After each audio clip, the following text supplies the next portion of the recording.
জামায়াতে ইসলামীর আমির ডক্টর শফিকুর রহমানের আগামীকালকের পিরোজপুরের নির্বাচনী জনসভার শেষ মুহূর্তের প্রস্তুতি চলছে। গত ৩ দিন ধরে ৩৫ থেকে ৪০ জন লোক বিরামহীনভাবে কাজ করছে দাঁড়িপাল্লার আদলে মঞ্চ নির্মাণ, সাউন্ড সিস্টেম, আলোকসজ্জা সহ আনুষঙ্গিক সব কাজ করার জন্য। আয়োজকদের আশা পিরোজপুরের ৭টি উপজেলা সহ আশেপাশের বিভিন্ন জেলা উপজেলা থেকে সব মিলিয়ে লক্ষাধিক মানুষের সমাগম হবে এ জনসভায়।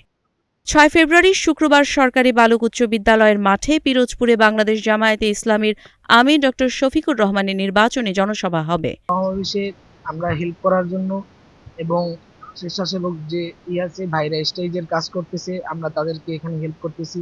এখানে মায়েদের জন্য যে আলাদা জায়গা তৈরি হইতেছে, আমরা সেখানে যে হেল্প করার জন্যই আমরা মূলত এখানে আসা। আমাদের আসছি যেখানে কত খেদমত করতে এসেছি এবং কতটুকু কাজ হয়েছে আমরা পরিদর্শন দেখতে এসেছি। সমাবেশে জামায়াতের কেন্দ্রীয় সহকারী secretary general advocate Moazzem Hossain Helal, জাতীয় গণতান্ত্রিক পার্টি এর মুখপাত্র আল রাশেদ প্রধান, এনসিপির মুখপাত্র আসিফ মাহমুদ সজীব ভূঁইয়া এবং কেন্দ্রীয় যুগ্ম সদস্য সচিব ডাক্তার মাহমুদা আক্তার মিতু সহ ১১ দলীয় অন্যান্য রাজনৈতিক নেতৃবৃন্দ উপস্থিত থাকবেন বলে জানিয়েছেন আয়োজকবৃন্দ। আমাদের এই প্রোগ্রামের 80% কাজ ইতিমধ্যে শেষ হয়েছে এবং প্যান্ডেলের কাজও শেষ পর্যায়ে। মাইক প্রস্তুত আছে, স্বেচ্ছাসেবকরা প্রস্তুত আছে এবং আমাদের হেলিকপ্টার এসে স্টেডিয়ামে অবতরণ করবে, সেখানেও আমরা প্রস্তুত করেছি। আমাদের অধিকাংশ কাজই শেষ পর্যায়ে।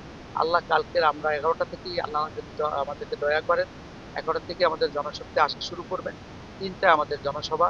প্রধান মেহমান, প্রধান অতিথি আমির জামাত জনাব ডক্টর শফিকুর রহমান সাহেব ওনার মূল্যবান বক্তব্য জাতির উদ্দেশ্যে পেশ করবেন।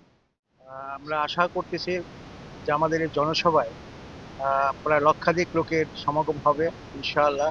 প্রস্তুতি আমাদের চলছে, আজকের দিনের ভিতরে সম্পন্ন হবে আশা করি। কাজী ইশরাত জাহান দৃষ্টি, নাগরিক প্রতিদিন।